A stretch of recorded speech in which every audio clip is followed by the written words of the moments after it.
Muy buenas noches, estimados televidentes de Albricias TV y de este programa Pulso Juvenil.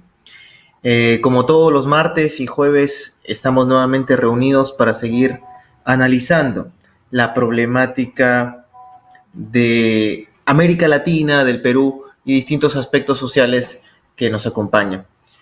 Una semana cargada completamente en el escenario político del Perú. Después de idas y venidas, al fin se le dio el voto de confianza al gabinete de Bellido, el tan cuestionado gabinete Bellido. En un debate que duró 2 días, enfrentamientos, de constantes dimes y diretes, con la salida del ex canciller Héctor Béjar, ahora con la renuncia del ministro de Trabajo. Este gobierno inicia en la inestabilidad, en la desconfianza, sobre todo en una clase media que se ve golpeada por el alza del dólar, por el aumento de los precios básicos diarios y sobre todo por la incertidumbre económica a la inversión que podemos tener. Justamente el día de hoy está con nosotros una gran invitada. Nos acompaña una socióloga, docente, y no exactamente de aquí del Perú, sino de nuestro país hermano del Ecuador. Está con nosotros Alexandra. Ella es socióloga, investigadora. Alexandra Ximena Ana Luisa Bisuete. Ella es socióloga, docente en diplomado, investigadora y sobre todo gestora en el temas sociales, con la cual vamos a estar viendo la problemática de América Latina a nivel de toda la región. Alexandra, no sé si ya me escuchas o puedes mencionar referencias para poder iniciar esta conversación. Alexandra.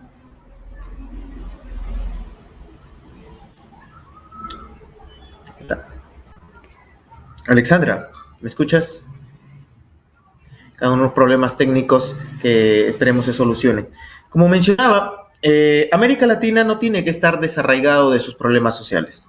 América Latina tiene que tener, en principio, lo básico de la intención de comparar nuestras realidades, no en decir unas semejanzas, sino en entender que tenemos problemas comunes y que podemos enrumbar objetivos básicos en ella.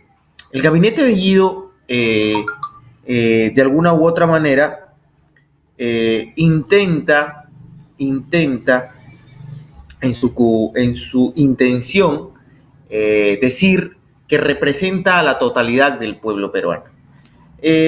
Y eso hay que mencionar al respecto algo importante.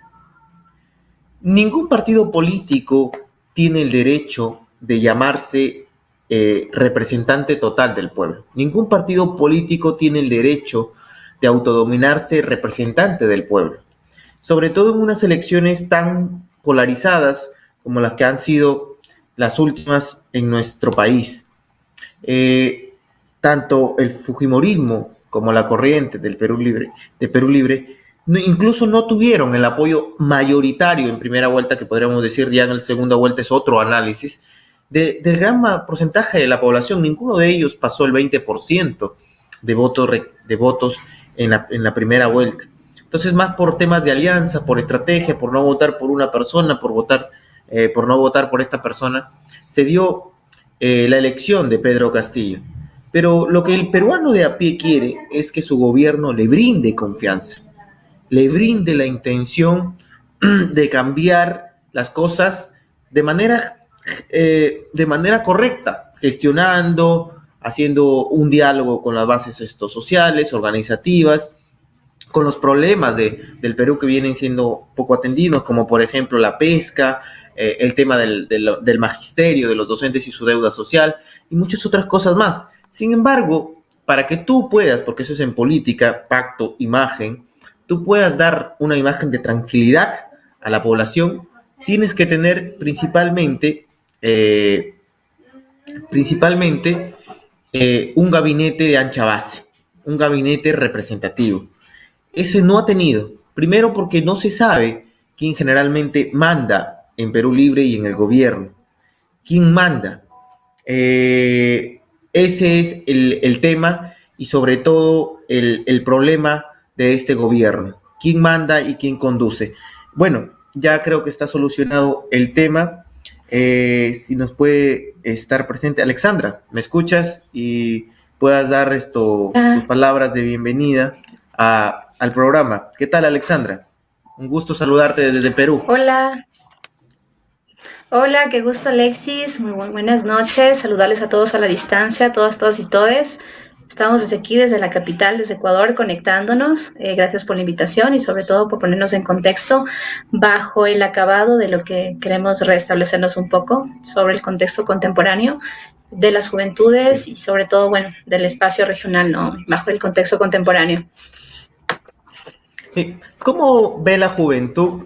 La juventud, bueno, eres joven, eres socióloga también, importante dentro de ello. El aspecto social juvenil en América Latina. ¿Cómo está la actividad política de los jóvenes en los temas sociales, en la política? ¿Hay inserción? ¿Hay interés de la juventud en estos aspectos? ¿O cómo ves este fenómeno al respecto, Alexandra? Claro que sí. Bueno, pues como podemos ver, sobre todo en los últimos años, el contexto de la juventud ha sido la propia reivindicación social. No sé si me estoy yendo. Lo que pasa es que en el Ecuador a cada rato tenemos este problema, sobre todo donde vivo. ¿Sí me estás escuchando? Perdón.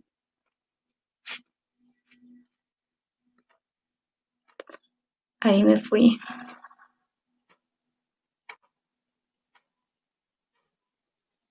¿Me escuchas?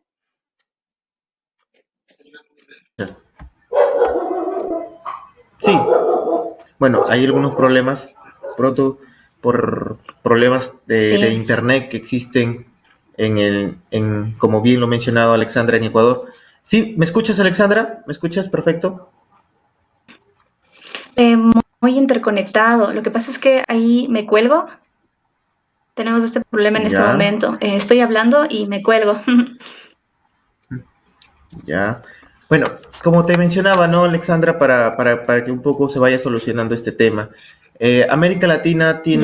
viene esto ocurriendo distintos procesos políticos dentro de ello, ¿no? Corrientes, hay mayores protestas sociales, hay una mayor inserción de la juventud dentro de la política en otros países, tenemos los fenómenos que se han dado, recordamos muy bien las protestas sociales que ocurrieron en tu país, en el Ecuador, ¿no? Contra el gobierno el anterior gobierno que hoy existe. Entonces, ahí va mi pregunta, si ya me puedes escuchar, ¿no? ¿Cómo ves la labor de la juventud en estos temas, en su Eh, interés, viendo un poco el interés Alexis, dentro de tu... Alexis, Sí, Alexandra. estimado Alexis, no sé si ahí me escuchas. Lo que pasa es que te escucho al principio y escucho al final. Entonces tengo un problema Sí, fuerte. Escucho sí, entiendo, las entiendo. preguntas, no las proceso. Sí. Y Ya. ahora, mil disculpas, no sé qué Bueno, está pasando. a ver, Lo que pasa es que es la a ver, interconectividad, debe ser.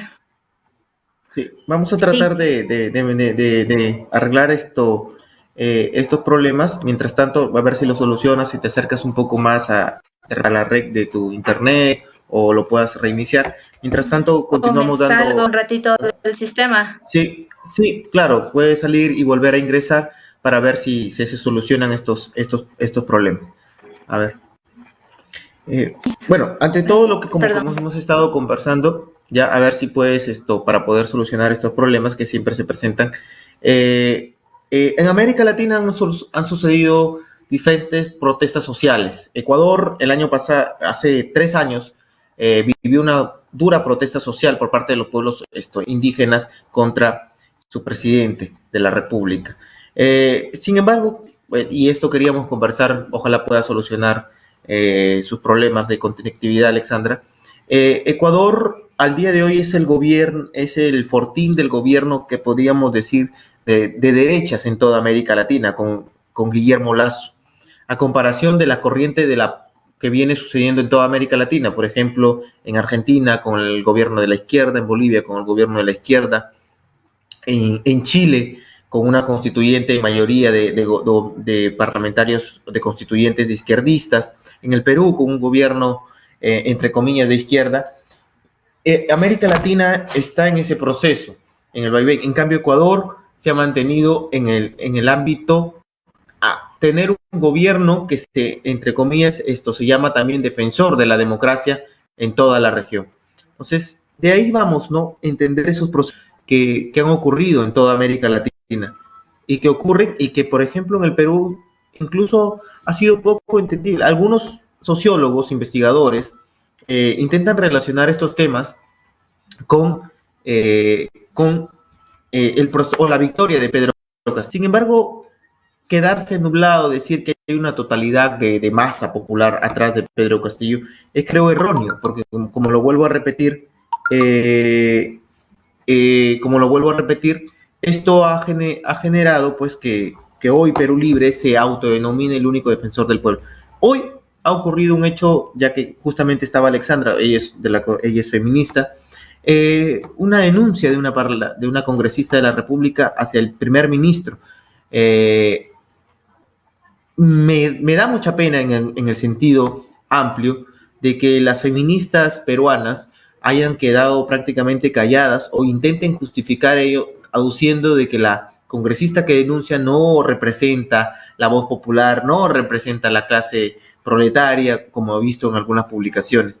Esto debido porque si empezamos con la clasificación, vamos a entrar también al tema de este problema. Y ahí tenemos claramente el problema del gabinete Bellido. No saber, tenemos un ministro que claramente desconoce de historia, desconoce de gestión pública y que simplemente sabe, eso sí, políticamente, porque Bellido ha sido un eterno estudiante, conoce de manipulación política o de la estrategia de la distracción, como hablaba Noam Chomsky. ¿En qué sentido? De lanzar un dardo y que la población en conjunto tome su atención en este epíteto, en esta imagen, en esta frase. ¿Y cuál fue la frase? Empezar a hablar con quechua, sabiendo que tenemos un Congreso poco preparado, que le iba a responder de esa manera, para luego centrar la atención del público y decir, bueno, hay discriminación, hay racismo, no me han dejado hablar en quechua y tantas otras cosas. Entonces, la población dejó de interesarse en las propuestas económicas, qué es lo que se va a tener en cuenta en el presupuesto general, cuáles son las propuestas de sus sectores, cuál es la forma de poder estabilizar la subida del dólar, la inflación, la recesión económica, cómo generar más inversión. No, eso dejó de importarle a la población y ahora se iba a centrar, el tema era el quechua. La discusión básica era por qué discriminan al señor Bellido por hablar en quechua. Eso es un indigenismo e hispanismo mal entendidos y es lo que le ha pasado a este país. Entendemos mal los procesos y justamente ahí estamos viendo en imágenes la congresista Patricia Rosa Chirinos, a quien en el voto de confianza denunció lo que le había dicho, las frases duras que le había dicho el primer ministro Bellido. Entonces, si estamos ante esa disyuntiva de hacerle o no entender qué puede suceder, qué le vamos cómo defender, si clasificamos la violencia, no hay que defenderla porque no es de nuestra línea política. Entonces, ahí cometemos ese error. Entonces, Bellido centró todo ello en esa manipulación política mediática, sabiendo que obviamente la población con un simple mensaje puede entenderlo y forma una simple idea. Y lo que pasó eso. Vuelvo a repetir, la población ya no se interesó en qué propuestas económicas, sino todo que pobre lo han discriminado por haber hablado en quechua. ¿Sí? El quechua, para el conocedor, como historiador, como investigador, el quechua también fue un idioma impuesto por los incas. Nosotros, los tayanes, y yo me considero como sechurano, descendiente de la lengua sec, puedo decir, por favor, también no me enseñen a mí quechua porque ese fue un impuesto, más bien quiero revalidar mi lengua originaria. Entonces, si quedamos en ese discurso, como dijo el historiador José Antonio del Busto, hay un trauma completo aún en muchos peruanos que no superan la conquista española. Y eso es malo, porque eso genera desunión, eso genera odio, eso genera destrucción y no entendemos la diversidad de lo que es el Perú hoy día. El peruanismo es mestizaje. El peruanismo es mestizaje, no solo español con indígenas, sino afroperuano, chinos, y de todo en el sector, porque ahora el Perú desde hace mucho tiempo es eso. Entonces, si entendemos y caemos en esas protestas, en esas situaciones, en esos sentimentalismos históricos, no entendemos. Lo vuelvo a repetir y el claro ejemplo que siempre digo, miremos a Japón. Este mes de agosto se han conmemorado las 2 caídas de las bombas atómicas a Hiroshima y Nagasaki. Ustedes ven hoy día al presidente de Japón, a sus ministros decir, por favor, pedir perdón, exigirle perdón a Estados Unidos de lo que ocurrió, que criteriamente puede haber sido atroz, dañino en una época de guerra. Sin embargo, no lo hacen. Hoy, ¿qué es Japón? Una potencia mundial. El Perú, a pesar de ya más de 200 años de culminada el dominio español en nuestra tierra, aún existen esos problemas. Entonces, hay unos temas que tenemos que analizar ampliamente y no quedarnos con un solo precepto. Y es lo que pasa en el Perú. Y eso es el gabinete Bellido. ¿Qué inversiones va a traer el señor Bellido? Ha prometido el oro, ha prometido plata, ha prometido distinto dinero, ese presupuesto. ¿De dónde va a salir ese dinero con una recesión económica que se estima, que han dicho los economistas, que puede suceder? Entonces, vamos ahí a ver las declaraciones de Bellido para seguir un poco comentando al respecto de este tema.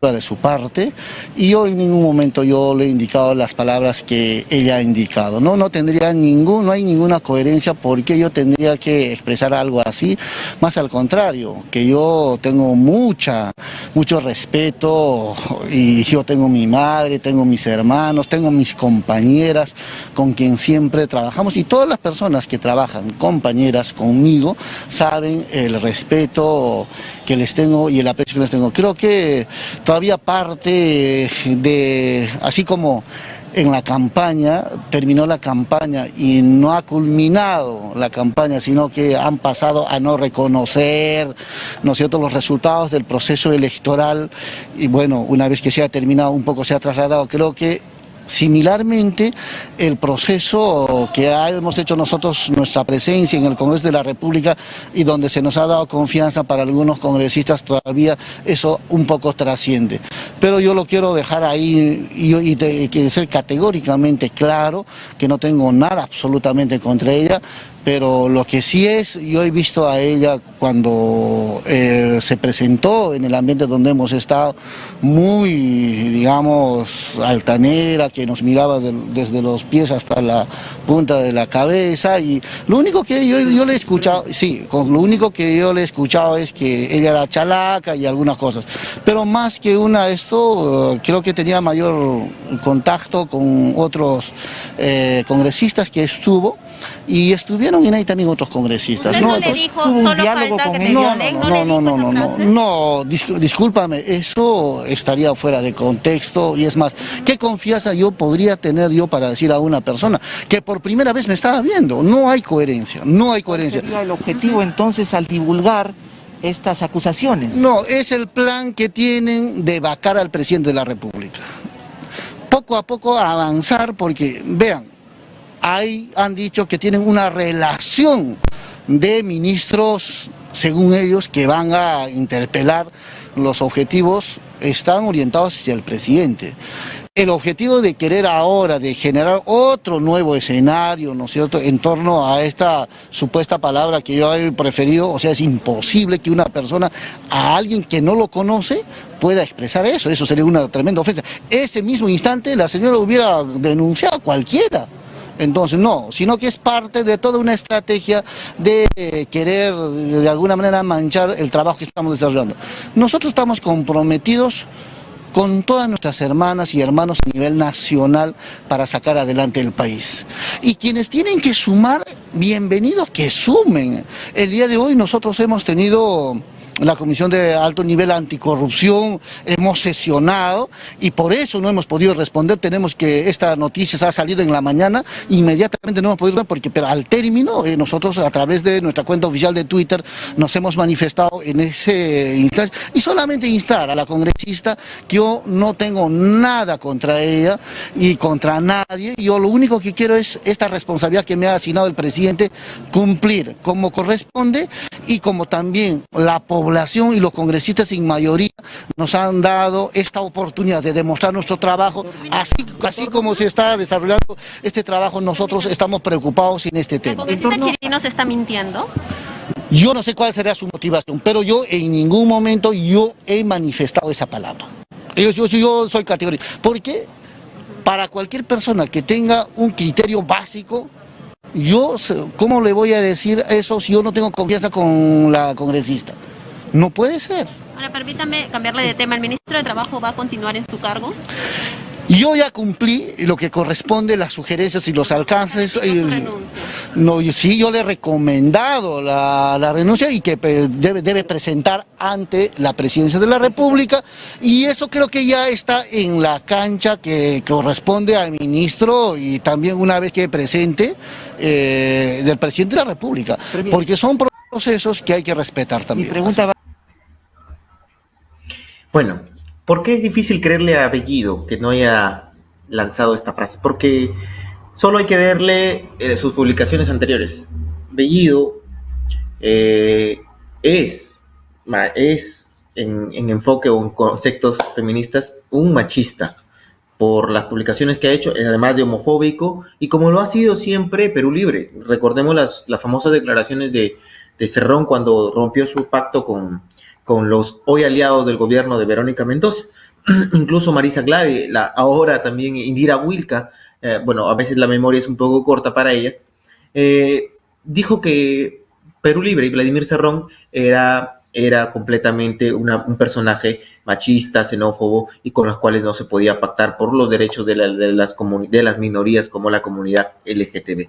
Bueno, ahora es difícil de mencionar. Imagínense si esto lo hubiera dicho, digamos, sin mencionar un ejemplo, Rafael López Aliaga. ¿Qué hubiera sucedido? Inmediatamente hoy estuviéramos hablando de marchas, de protestas, de exigir que renuncie, pero en este caso, vuelvo a decir, apena mucho que en conjunto los grupos feministas o de representatividad de la mujer no se hayan pronunciado y más bien intenten deslegitimar por la posición política a la congresista. No importa si hay en violencia, si hay violencia psicológica o física, no importa la posición política, porque se es ser humano, en este caso se es mujer, y todos se tienen derechos, nadie merece ser tratado o burlado o que se le insulte. Y lo que ha ocurrido tiene que investigarse y tiene que caer cualquier tipo de, toda la sanción que corresponda, porque así es la política y se tienen que respetar. Y es lo que no pasa en nuestra clase política. No hay respeto, no hay diálogo, no hay tolerancia con el que piensa diferente. Habla el señor Bellido de una estrategia por intentar vacar al presidente. ¿Cómo se puede vacar a un presidente? Se puede vacar por el presidente por incapacidad moral, aunque ahora, pues, con la famosa interpretación fáctica que hizo el señor Vizcarra para disolver el Congreso, cualquier cosa puede suceder en el derecho peruano. Tenemos un tribunal constitucional que también aceptó esa interpretación. Entonces, no hay un horizonte claro de este gobierno. Hasta el día de hoy, ayer escuchaba también las declaraciones del señor Pedro Castillo, que decía lo único que sabe, pues el populismo. El populismo es lo más barato que puede tener un político para tener cercanía o el apoyo de su población. Escuchaba decir al señor Pedro Castillo decir que estaba aburrido, que iba a dejar Palacio porque estaba aburrido de estar entre cuatro paredes. Se intentó también dar al Palacio de Gobierno una figura virreinal, una figura antigua. Bueno, para los que no leen historia, pues este es un monumento creado recién en la República, en el gobierno de Benavides. Entonces se sigue intentando de esta manera estas estrategias simplemente de distracción. Y la población tiene que entender que la política nada en política es casualidad, siempre existen pactos. Ahora, vuelvo a repetir, ¿quién gobierna? ¿Quién está del lado del señor Pedro Castillo? quién banda ahí. Esa es la inestabilidad. No es necesario que el Congreso dé inestabilidad a este gobierno, porque en sí ya lo tiene. Veremos como por ejemplo, tenemos, por ejemplo, las declaraciones del señor Cerrón diciendo de que que el nuevo canciller no representa la voluntad de Perú Libre. Tenemos los famosos videos donde ya se pelean por las cargos a personas que no tienen ni siquiera la suficiente experiencia en gestión pública. Al tacho se fue la meritocracia que existía en nuestro país. Entonces no estamos. ¿Cómo coordinan ahora los gobiernos, el gobierno nacional con los gobiernos regionales y municipales? A un año de las elecciones municipales, regionales y municipales. ¿Cómo se va a coordinar? ¿Qué estrategias hay? ¿Cómo se va a llevar a cabo el siguiente paso de nuestra reforma política? Entonces, ahí tenemos que tener claro estos aspectos. Ahí es donde nosotros tenemos que analizar. Ahí es donde nosotros tenemos que emitir un voto de protesta. ¿Se defiende la democracia? Sí, se defiende, pero se defiende con ideas y se defiende también con fuerza, porque la representación del autoritarismo no es ahora que ustedes piensan que van a haber tanques, que van a haber soldados en un congreso. No, el autoritarismo se maneja de esta forma ahora. Ahora existe una forma de gobernar autoritariamente. Ahí lo tenemos, como ha sido el gobierno de Evo Morales, por ejemplo, de reelección a reelección y reelección, interpretando a favor su constitución. Entonces, veamos ahí. No es que se intente vacar al señor Pedro Castillo, él mismo con su inestabilidad, porque no hay una razón clara, no hay una idea económica clara, que tomar solamente pues el voz popular, vamos a cambiar el Perú profundo. Bueno, esos discursos que algunos creen y que en algunos se sienten representados. Por el bien de la política peruana, ojalá, y por el Perú, ojalá veamos, ¿no? La situación. Vamos a ver ahora como último, la participación de la congresista Chirinos al respecto, haciendo esta denuncia para seguir comentando al respecto. O ser de alguna raza especial. Yo soy serrana y chalaca, y como tal he recorrido el país de cabo a rabo. En Piura, por ejemplo, he conocido las necesidades de nuestra gente con el alcalde de la municipalidad de Miguel Checa, donde nunca llegó la ayuda que el presidente Castillo prometió a los damnificados.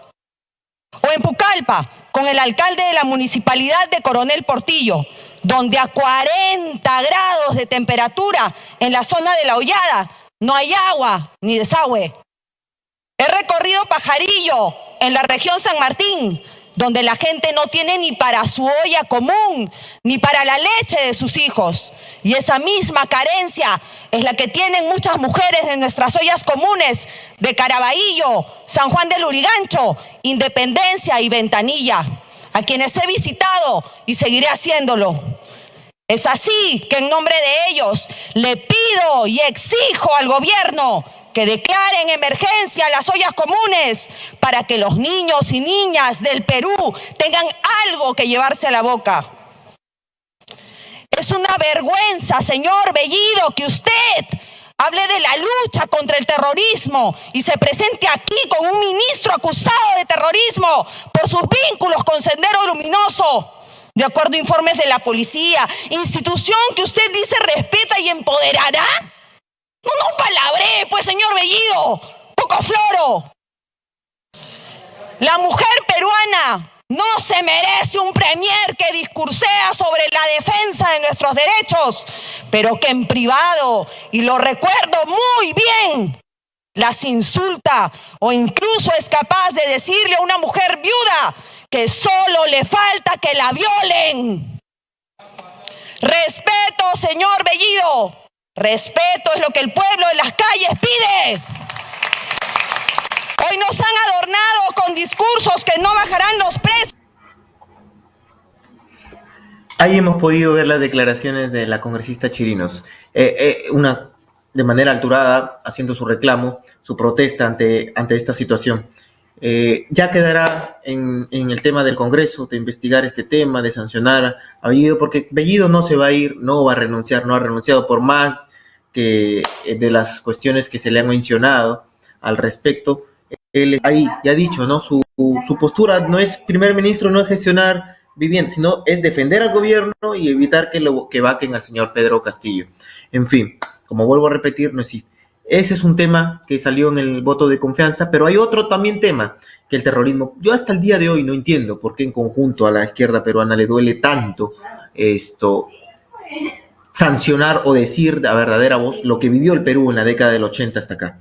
Tratan de maquillar con conceptos dentro de su intelectualidad o academia que ellos poseen o su cultura, su espacio cultural, justificar estos temas.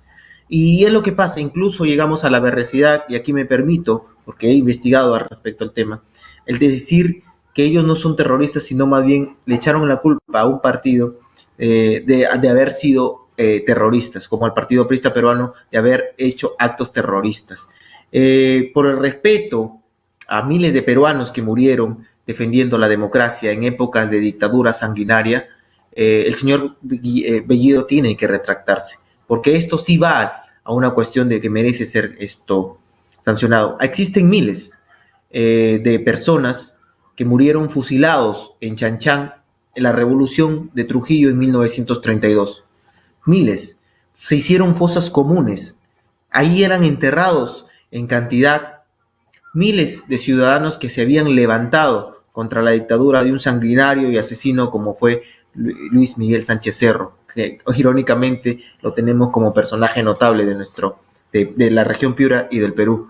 Entonces, decir eso, decir que hubieron estos alzamientos por luchar por la libertad, por enfrentar a una dictadura que mataba ante un reclamo, decir que eso es terrorismo es desconocer completamente la historia. Terrorismo es lo que hizo Abimael Guzmán, porque Abimael Guzmán jamás representó una masa social. El Partido Aprista, dentro de sus equivocaciones, aciertos o descuestiones, sí representó a un gran porcentaje de la masa social, campesina, norteña, obrera, de clase media, de frente de trabajadores manuales e intelectuales, y lo representó. Y eso fue un alzamiento propiamente de las personas que querían liberarse o querían generar un cambio en nuestro país ante las dictaduras y la tiranía que se estaba viviendo. Y eso pasó en muchas otras ocasiones, en el gobierno de Benavides, en Odría, donde miles estuvieron en las cárceles. Decir, por ejemplo, que no hubieron actitudes en enfrentar a los terroristas democráticos es no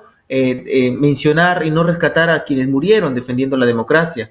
Por ejemplo, aquí en Sechura murió en Sechura el conocido ingeniero Ricardo Ramos Plata, cruelmente bombardeado y asesinado en la Universidad Nacional de Piura, el expresidente de la región Grau, Luis Paredes Maceda. Entonces,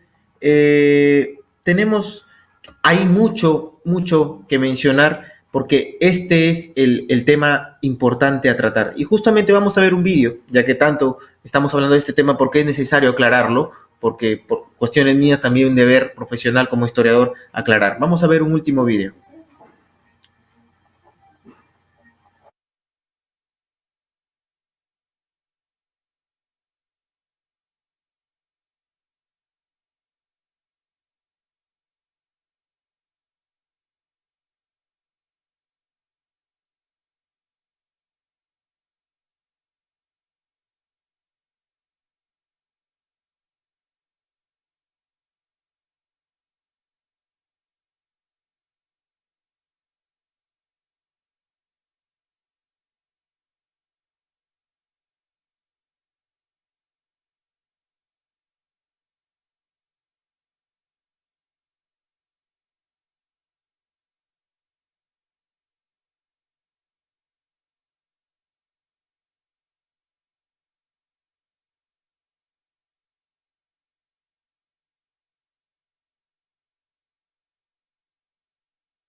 Bueno, ahí hemos visto las declaraciones de Alan Rivera. Él es un militante del Partido Aprista Peruano, enérgicamente. Incluso se está hablando de tomar acciones legales contra el señor Bellido, contra el premier Bellido, por el tema de sus declaraciones, que para algunas personas le puede sonar normal, pero para otras que tienen, por ejemplo, abuelos, padres, denuncia por difamación, entonces, que tienen padres que han muerto asesinados dentro de las contiendas, como por ejemplo, les menciono la familia de Luis Paredes Maceda, o otros que tienen que han tenido abuelos que han muerto ahí, sobre todo en Trujillo, en esta revolución familiares, se están uniendo porque esta es una declaración grave. Decirle terroristas a quienes se alzaron por la libertad de nuestro país es un acto de cobardía, es de conocer la historia, es simplemente repetir lo que dicen historiadores como Zapata o como Nelson Manrique y no ir más allá de la investigación. Entonces, creo que ahí este gabinete, en vez de mencionar, y sobre todo causa extrañeza porque supuestamente están hablando de un partido que casi ya que está muerto electoralmente, según sus propias declaraciones, pero se acuerdan y mencionan al partido aprista dentro de sus declaraciones. ¿Será porque dentro de las bases o de las protestas contra el gabinete y contra el gobierno de Castillo que están ocurriendo, generalmente la base organizativa la tienen el partido aprista peruano? Porque es el único partido que tiene base organizativa a nivel nacional. Ese es lo que se va a realizar. Va a ser presentada una denuncia de difamación por las declaraciones que ha dicho, ¿no? Por los actos que ha de decir que la revolución de Trujillo de 1932 y el alzamiento de 1948, donde murieron fusilados 8 marineros, esos fueron asesinatos, fueron actos terroristas. Eso es justamente replicar lo que los militares en su momento escribieron contra el partido aprista y decir, pues, no, que los llamaban fascistas, comunistas, terroristas, ¿no? Es tomar ese discurso, y sobre todo un gobierno de izquierda que tome un discurso de unas fuerzas armadas polarizadas y tan criminales como las que teníamos en ese entonces, donde se luchaba por la democracia, es pues caer en una incoherencia ideológica también en el respecto de un comunista como lo es Guillermo, el señor Bellido. Bueno, ese es en contexto un análisis rápido de lo que ha pasado la semana. Hemos tenido un problema con nuestra invitada del día de hoy, pero hemos intentado dar el análisis de nuestra realidad política. El día de jueves vamos a tener como invitado también algo importante como una forma de promover.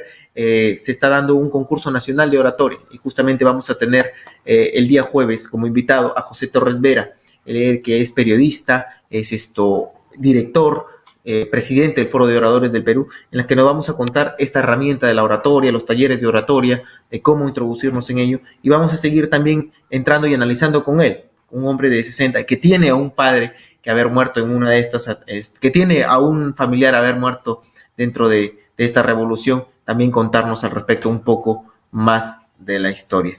Este ha sido el programa de hoy de Pulso Juvenil. Nos esperamos encontrarnos en un nuevo programa el día jueves para seguir analizando la realidad y la realidad y el contexto problemático de nuestro país, de nuestra región y de nuestra localidad. Muchas gracias. Nos vemos en un nuevo programa.